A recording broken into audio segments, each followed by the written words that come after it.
Good morning, friends. Thanks for joining us for another vision casting. So, we're going to jump right into it today. We're talking about the power of choice. So, we want to get right into question number one, which is what does happiness look like to you? Like in your life, like what does it look like? What's it feel like? Is it people that are there in your happiness? Is it qualities or experiences? Like, what is it? What does happiness look like to you? Okay. And then once you're done with that, Raquel's going to kind of lead us into what this topic is all about, really. Yeah, so we want to live a life of more and pure authenticity. And I was listening to a podcast with Ed Milet, and he was interviewing this entrepreneur. I don't remember his last name. I know his first name was Aubrey, but they were talking and like it's like the power of choice, right?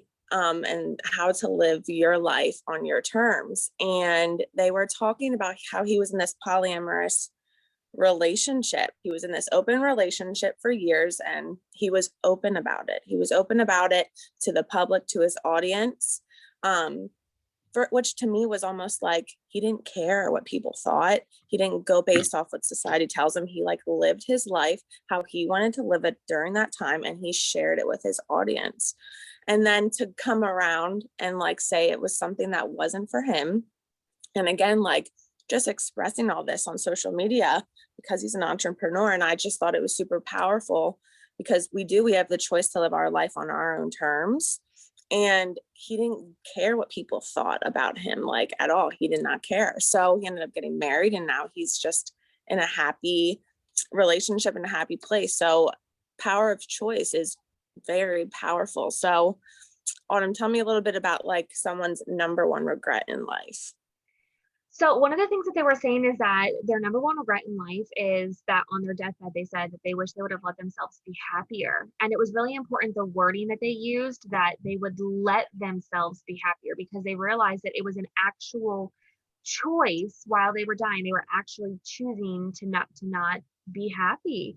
Um, so they were saying that, like, you have permission to be happy, you have permission to be new you, like whatever you want, it's literally your choice, you get to decide that. You get to allow yourself to be happy. And one of the things that I really liked is that they said when you're really struggling with this, and like you're happy, like struggling with happiness kind of, and just said to, all you have to do is smile. Like all you have to do is just smile, because smiling is contagious. So once you smile, like just let that sink in, let it be contagious, and then from there everyone else is just going to kind of catch on and be happy in the process. But like then they said too that if you feel like not smiling, right, because sometimes you'll be like, I don't feel like smiling, I don't feel like laughing, right, when we all have those moments where we're mad about something or frustrated about something. No, I don't feel like smiling, I don't feel like laughing.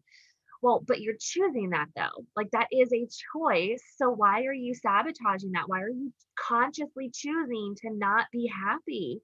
um yeah, okay. So take us into, why do people choose to be sad then? So they were talking about the fear of hope. Okay. Hope means that you have to identify that there's something wrong with your current state that you're in. And then you have to acknowledge that it's possible, but it's not a guarantee. So when you're the fear of hope, you're in a state where you don't want to be in, but you're like putting yourself there. And then acknowledging that it's possible, but not a guarantee. So when you know that you want something, but you don't know if it's going to happen, you're setting yourself up for that potential like slap in the face and disappointment, allowing yourself to be happy, getting slapped in that face of, and that happiness does not last and this method doesn't work. We're constantly protecting ourselves from that potential disappointment by actually giving ourselves that same suffering by not choosing happiness we're trying to protect ourselves against. So we're like, it's like this constant thing, like this back and forth thing, like where we want to stay sad because we don't want the potential of letdown, but then we're suffering because of that.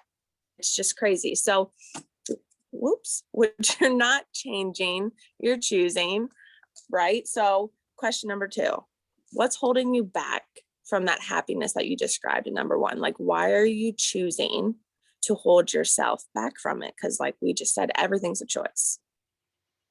I love that. it kind of made me think of like self-fulfilling prophecy in a way, like because you are thinking about being sad and all that stuff, like you're thinking about the letdown, so you're sad about not even going after. Yeah, it's kind of crazy. Um, okay, so I liked that they would talked about that choice is kind of like a superpower because we're really so accustomed, right, to what society tells us is like normal and how to live and like what we're supposed like what our life is supposed to look like, right? We're all taught that from a very young age. It's supposed to be about get married, have kids, do the things, get a job like a 9 to 5, and it's just like you lose that fire eventually. But it's really not true. We don't have to do those things. You don't have to get married. You don't have to have kids. You don't have to get a 9 to 5 job. You don't have to do any of those things. It's a choice.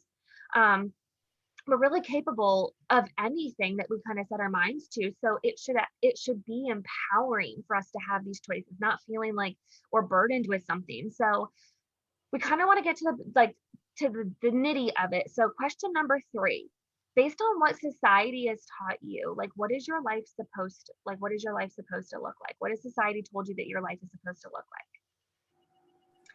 And then after that, question number 3, question number 4 is now what do you want to actually choose for your life? What does that look like? So one of the things that they talked about is language and how language is really, really important, because we talked about that a little bit about it being important when we say, I wish I had let myself be happier. One of the things that's important is that like we often say like we're not aware of the choices that we have most of the time. We have choices, but we don't think about all of the choices that we have really.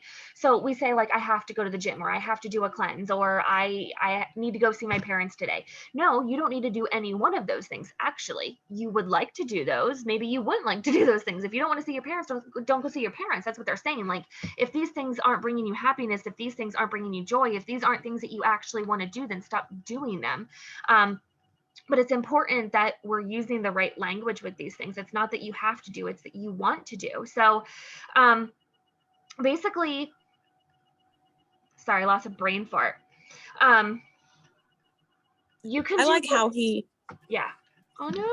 no, I was just gonna say, I like how he, I like how he said though, the fact that we do have a choice. Like when we talk about like, I want to, I get, or like we're saying, I want to, and then we don't realize we have that choice, but it's like based on our moral and our ethics, like that we will do that. Like it's a choice, but you're going to end up doing it anyway, because that's who you are. That makes you who you are based on your moral and your ethics. I just thought that was a really cool point that he brought up.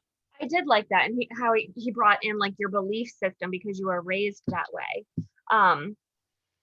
Instead of it being like that oppressive force that he kind of talked about. So I did like that. So what you're supposed to do then is change it from that I have to, or I should, or I need to I get to, or I want to do those things.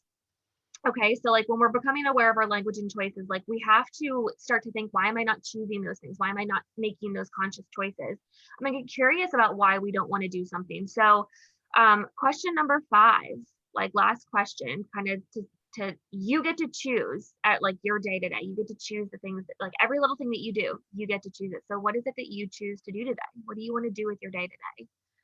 And that's it. That's all that we have for you today. We hope that it was something that was a little bit beneficial for you, and that we hope that one of these days we'll catch you on a live vision casting. They're on Tuesdays and Thursdays at 10 a.m. Eastern. So thanks so much for watching. Hope to see you guys soon.